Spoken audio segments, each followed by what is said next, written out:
Did you know about all of these seated row variations and which one to choose from? Let's break down everything you need to know. The seated row is a powerhouse back exercise that builds thickness in the lats, rhomboids, traps, and rear delts, while also bringing in the biceps and forearms. Done correctly, it's one of the best ways to develop a strong, wide, and stable back. I'm demonstrating with a V-bar attachment for lat focus, but the principles apply to any variation. Since the goal is to hit our lats, we want to either set the pulley at chest height, or if it's fixed, move our torso forward. This way, we are moving more in line with the lats muscle fibers. Sit on the bench and place your feet firmly on the foot platform with a slight bend in your knees. Not locked out, but not too bent either. Now puff out your chest and straighten your posture, then lean forward to grab the handles by letting your shoulder blades protract, meaning push them forward and apart, while allowing your torso to lean slightly forward. Your arms should be fully extended in front of you, your spine neutral, your shoulders depressed and pushed forward, and your core braced. This forward-leaning, protracted position gives you a deep stretch in the lats and sets up the movement for maximum range of motion. Grab the handle with a firm grip and pull it slightly off the rack for the starting position. From this stretched starting position, initiate the row by first retracting your scapula. Pull your shoulder blades back and down as if you're tucking them into your back pockets. As you do this, drive your elbows straight back along your sides, keeping them close to your torso. Think about leading with your elbows, not your hands, and imagine you're squeezing something under your armpits. As you pull, think about pulling down in an arch rather than straight. Your torso should move slightly back from that forward-leaning stretch into a more upright position, but never by jerking or swinging.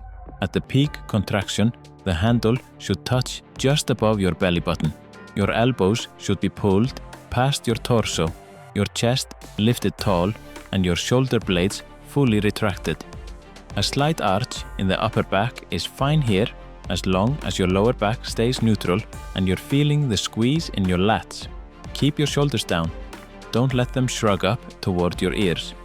On the way down, control the eccentric by allowing your elbows to straighten and your shoulder blades to protract again. Lean slightly forward with your torso as the cable pulls you, but stay in control. Don't let the weight yank you forward. The goal here is to fully stretch your lats with each rep before beginning the next pull. Every rep should be smooth, controlled, and deliberate. Aim for 3 to 4 sets of 8 to 12 reps with a challenging but manageable weight. And that's your perfect seated row. Now when you can't do any more full reps, your back muscles usually have more left in the tank than your arms. To finish them off, you can keep your arms straight and just focus on moving your shoulder blades back and forth.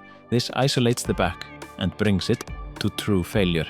Tilting forward and pulling low to the hips reduces the involvement of the upper back and targets more of the lats, while sitting more upright and pulling the elbows back behind the body will hit more of the upper back and a little less through the lats, while tilting backwards shifts more emphasis to your upper and mid back.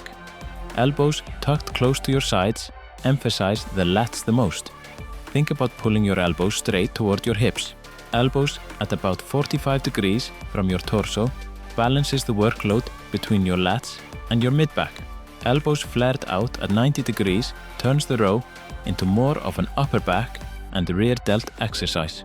Close grip keeps the elbows tucked and really brings the lats into play. This is the most lat dominant option.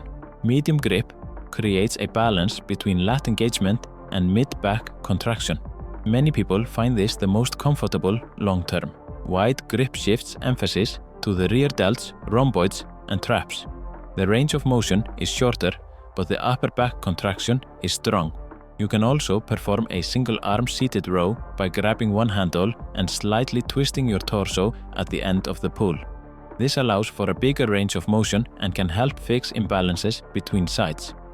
Finally, if you don't have access to a cable machine, you can replicate the movement with barbell row or dumbbell chest-supported rows, which I have a full breakdown of, While some people think keeping the torso locked at a strict 90-degree angle is better, it actually limits your stretch and contraction.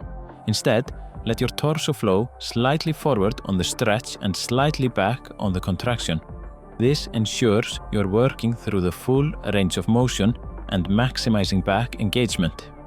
Another one is using only the arms. If you're just pulling with your biceps, you're missing the back.